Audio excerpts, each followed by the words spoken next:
Hello everyone, good morning students. Welcome to our YouTube channel Gyanodaya the scientific education point. I hope आपको हमारे सभी video पसंद आ रहे होंगे. अगर पसंद आ रहे हैं तो please like, share and subscribe. आज का हमारा टॉपिक है मृदा क्षरण एवं संरक्षण, सॉइल इरोजन एंड कंजर्वेशन. जो लोग नए जुड़ रहे हैं हमारे साथ या अभी रिसेंटली पिछले वीडियोस में जुड़े हों, तो आप एक बार सॉइल साइंस वाले प्लेलिस्ट को जरूर पूरा देख लें, ताकि आपको बेसिक से इंट्रोडक्शन वाले पार्ट से आप जब उसको पढ़ेंगे समझेंगे तो आपको यहाँ तक आते आते सॉइल साइंस का बेस जो है, आधार जो है, वो अच्छे से समझ में आने लगेगा. तो आप पुराने वीडियोस जरूर देख लें सॉइल साइंस प्लेलिस्ट में से. चलिए शुरू करते हैं. Soil erosion.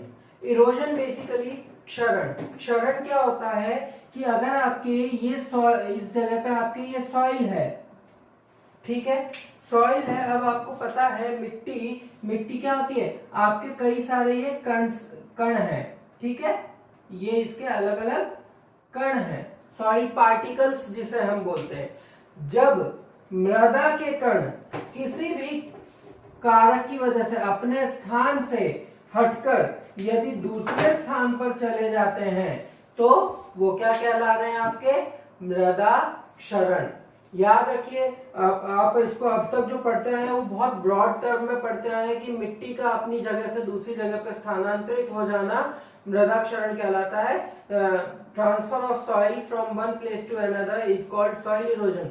But the thing is that soil transfer नहीं हो रही है. ट्रांसफर क्या हो रहे हैं, सॉइल पार्टिकल्स, ठीक है. मृदा के कण अपनी जगह से एक जगह से दूसरी जगह पर जब स्थानांतरित होते हैं तो उसे हम क्या बोलते हैं, मृदा क्षरण, ठीक है.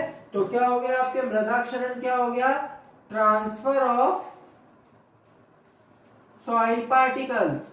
मृदा के कणों का अपने स्थान से हटकर दूसरे स्थान पर चले जाना क्या कहलाता है, मृदा क्षरण कहलाता है. क्लियर है डेफिनेशन. आगे बढ़ते हैं. इसकी तीन अवस्थाएं होती हैं, ठीक है. तीन अवस्थाएं क्या हो रही है कि जैसे सपोज ये वाला है, यहां पर आपके पहले तो क्या था, एक सॉइल पार्टिकल इस जगह पे आपके है, ठीक है. इस जगह से अब ये क्या हुआ, यहां से हट गया, ठीक है. तो पहला स्टेज ये हो गया, दूसरा हो गया आपके ट्रांसफर का, और तीसरा हो गया आपके ये जिस जगह पर पहुंचा है. तीन स्टेज. तो यहां से जो पार्टिकल है वो यहां से हट गया, तो स्टेज कौन सी हो गई आपकी, कौन सी हो गई, रिमूवल, है ना.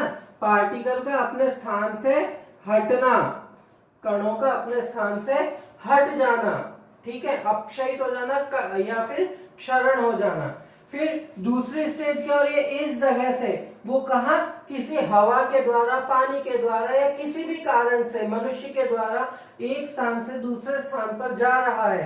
तो यहां से यहां तक ये जो डिस्प्लेसमेंट हुआ है, ये क्या हो गया, इसका दूसरा क्या स्टेज हो गया, स्थानांतरण, ठीक है, ट्रांसफर. और अब तीसरी स्टेज में क्या हुआ है, इस जगह से वो हटा, यहां से इस रास्ते से वो स्थानांतरित हुआ और इस जगह आकर वो इकट्ठा हो गया, एकत्रित हो गया. दैट मीन्स कि वो क्या है, एकत्रण, या फिर हम बोल रहे हैं एक्यूमुलेशन. तो ये तीन स्टेजेस के अंदर ये पूरा हो रहा है, ठीक है. आपके क्या हुई, सॉइल पार्टिकल अपने स्थान से किसी भी भौतिक कारकों से क्या हुई, यहां से हटके वो दूसरी जगह गई. तो पहला तो हो गया यहां से रिमूवल, हटना, देन स्थानांतरण, उस जगह तक जाना, और फिर उस जगह पर जाकर उसका इकट्ठा हो जाना, एकत्रित हो जाना, इज कॉल्ड एक्यूमुलेशन. तो आपके सॉइल इरोजन जो होता है वो तीन स्टेजेस में पूरा होता है. नेक्स्ट अगर हम बात करें, भारतीय मृदा एवं जल संरक्षण अनुसंधान केंद्र, इसका जवाब मुझे आप लोग देंगे. इसका जवाब मुझे आप लोग इसलिए देंगे कि ये वाला जो पॉइंट है ये हमने डिस्कस किया था हमारे सॉइल साइंस के फर्स्ट वीडियो में, जो कि था आपके सॉइल साइंस एंड इंट्रोडक्शन, मृदा विज्ञान एक परिचय. तो इसका जवाब आप लोग मुझे कमेंट बॉक्स में देंगे. आप लोगों को अगर जो नए जुड़े हैं वो आप एक बार पुराने वीडियोस जरूर देख ले सॉइल साइंस के, so that you must have fair knowledge about the from the start of the topic. Next, मृदा संरक्षण के पितामह किसे कहा जाता है? H.H. बेनेट को। फादर ऑफ सॉइल कंजर्वेशन कौन है? H.H. बेनेट। यहाँ अगेन एक और क्वेश्चन यहाँ पर बनता है आपके कि सॉइल कंजर्वेशन का पिता H.H. बेनेट है, लेकिन soil father of soil science, father of soil science कौन है? मृदा विज्ञान का पितामह, मृदा विज्ञान का पिता कौन है? इसका जवाब भी आप मुझे देंगे। याद रखिए हम लोगों ने दो फादर्स इसके अंदर देखे हैं, एक है आपके मृदा विज्ञान का पिता और एक है आपके मृदा संरक्षण का पिता। मृदा संरक्षण सॉइल कंजर्वेशन का फादर कहा जाता है H.H. बेनेट को, तो फिर आपके सॉइल साइंस का फादर कौन है? इसका जवाब आप मुझे कमेंट बॉक्स में देंगे। 2 क्वेश्चन हो गए यहाँ पे। भारतीय मृदा एवं जल संरक्षण अनुसंधान केंद्र संस्थान, Indian soil and water conservation research organisation कहां पर है? दूसरा, who is the father of soil science, आपके मृदा विज्ञान का पिता कौन है? ये 2 जवाब आप मुझे देंगे। इतनी बात आपको समझ में आ रही है? ठीक है, तो अब हम बात करते हैं कि आपके ये कितने प्रकार का होता है। आपके मृदा क्षरण जो है वो मृदा क्षरण 2 प्रकार से हो सकता है। एक होता है आपके प्राकृतिक क्षरण, प्राकृतिक, और एक होता है आपके कृत्रिम। ठीक है, प्राकृतिक मतलब नेचुरल और ये हो गया आर्टिफिशियल। ठीक है, नेचुरल की बात जब हम करते हैं तो यहां पर क्या हो रहा है? आपके नेचुरल जैसे हवा के द्वारा हो रहा है, पानी के द्वारा हो रहा है, किसी भी सॉइल पार्टिकल का आपके जो प्राकृतिक कारक हैं जो नेचर में प्रेजेंट है, क्लाइमेटिक वेरिएशंस की वजह से जो इरोजन होता है वो आपके नेचुरल इरोजन कहलाता है। तो ये आपके किसके द्वारा हो रहा है? इसके कारक हो गए आपके वायु मतलब एयर और वाटर जल, जबकि इसका कारक क्या है? फॉर एग्जाम्पल आप आजकल हम लोग देखते हैं माइनिंग्स होती हैं, खनन। ठीक है, खान जब आप खोद रहे हैं तो आपने क्या किया? बल्क में उस जगह पर आपने एक बहुत बड़ा गड्ढा बनाया, तो आपने क्या किया? एक साथ बहुत सारी सॉइल को आपने ट्रांसफर कर दिया। दूसरा एग्जांपल लो, आजकल कितने सारे मोटर व्हीकल्स चलते हैं, मोटर व्हीकल्स चलते हैं तो जब गाड़ी चलती है तो वो क्या है? उसके टायर के साथ वो सॉइल जो है वो भी क्या है? उड़ के और दूसरी जगह ट्रांसफर हो गई है। या तीसरा एग्जांपल अगर हम लोग यहाँ पर ले तो आपके आजकल शहरीकरण बढ़ रहा है, अर्बनाइजेशन बढ़ रहा है। अर्बनाइजेशन को बढ़ने के कारण क्या हो रहा है? नई नई बिल्डिंग्स बन रही हैं, रोड्स बन रहे हैं, जंगलों को काटा जा रहा है। तो जंगलों को जब काट रहे हैं तो आपके सॉइल इरोजन की रेट अपने आप बढ़ जाती है। तो ये सारे कारण हम एक वर्ड में बोल सकते हैं, एंथ्रोपोजेनिक एक्टिविटीज। इसका कारण क्या हो गया? Anthropogenic activities. और एंथ्रोपोजेनिक एक्टिविटी को हम हिंदी में क्या बोल सकते हैं? मानव जनित क्रियाएं। ठीक है, मानवों के कारण, हम लोगों के कारण, हम लोग नेचर के साथ बहुत ज्यादा खिलवाड़ करते हैं, तो हम लोगों के कारण जब किसी चीज को कोई कैरी ऑन हो रहा है, जैसे यहाँ इरोजन, तो उसे हमने क्या बोला? एंथ्रोपोजेनिक एक्टिविटी या मानव जनित कारण। दूसरी चीज यहाँ पर एक इंपॉर्टेंट आ जाती है, वो ये है कि यहाँ पर मृदा निर्माण की दर, ठीक है, मृदा निर्माण की दर और मृदा क्षरण की दर बराबर होती है, याद रखेंगे। मतलब आपके यहाँ पे क्या है? Soil formation is equal to soil erosion. ठीक है, यहां पर आपके मृदा निर्माण और मृदा क्षरण दोनों बराबर हो रहे हैं। दैट मीन्स कि आपके जितनी सॉइल आपकी वहां से इरोड होके हट गई, है ना, जितनी सॉइल कटाव के कारण, क्षरण के कारण ट्रांसफर हो गई, उतनी ही सॉइल वापस वहां पर बन भी रही है। ठीक है, तो ये आपके यहाँ पर इनकी दर बराबर होती है। जबकि यहाँ पर क्या है? आपके निर्माण की दर, मृदा निर्माण की दर क्या है, बहुत कम होती है। किससे, आपके क्षरण से। मतलब यहाँ पे आपके इरोजन बहुत ज्यादा हो रहा है लेकिन फॉर्मेशन आपके क्या है, बहुत कम है। ठीक है, क्यों, क्योंकि मानवीय क्रियाएं हो रही है, एंथ्रोपोजेनिक एक्टिविटी हम बल्क में एक साथ कर दे रहे हैं।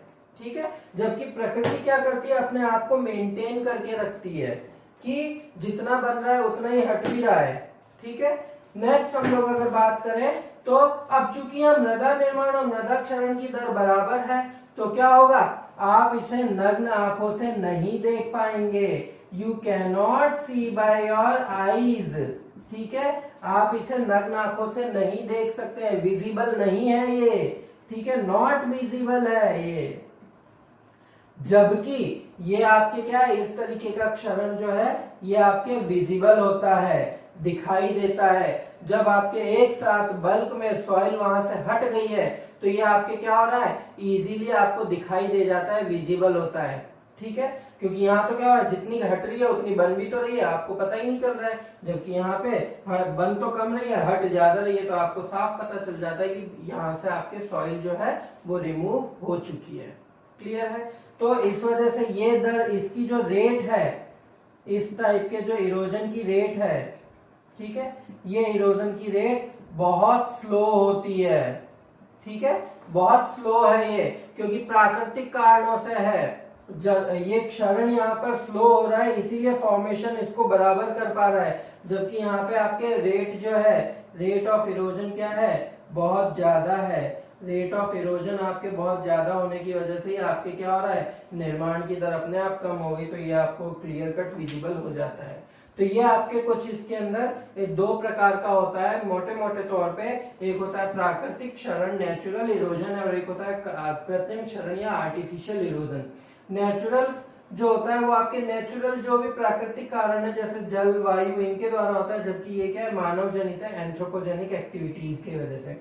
यहाँ आपके मोस्ट इंपॉर्टेंट है कि मृदा निर्माण की दर जो है वो क्या है, मृदा क्षरण की दर के बराबर है, इसलिए ये आपको नग्न आंखों से विजिबल नहीं होता है, दिखाई नहीं देता है। जबकि यहाँ पर आपके क्या है, मृदा निर्माण की दर बहुत कम होती है, जबकि मृदा क्षरण की दर बहुत अधिक होती है। इस कारण इस प्रकार का जो क्षरण होता है वो आपको क्लियर कट दिखाई दे जाता है। समझ में आई बात। नेक्स्ट, कारक कौन से हैं?